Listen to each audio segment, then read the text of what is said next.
আবার মিথ্যে কথা বলছি, তোকে আজ মেরেই ফেলবো। আমি বলছি স্যার, আমি বলছি। তাহলে কোন মেয়েটাকে কিসের জন্য নিয়ে পালাছিলি? হ্যাঁ স্যার, আমি এই মেয়েটাকে বিয়ে করার লেগে পালাচ্ছিল। তাহলে এতক্ষণ পর তো স্বীকার করলি। আরিফ, বলেন স্যার। এক্ষুনি ওই মেয়েটাকে হোমে পাঠানোর ব্যবস্থা করো, কারণ ও 18 বছর পূর্ণ হয়নি। আর একে ওটা চালান দাও। ঠিক আছে স্যার।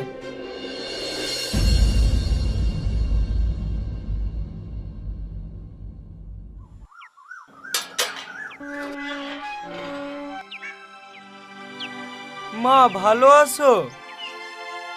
বাবু, তোকে কতদিন দেখিনি, তুই কত হেরে গেছিস বাবু।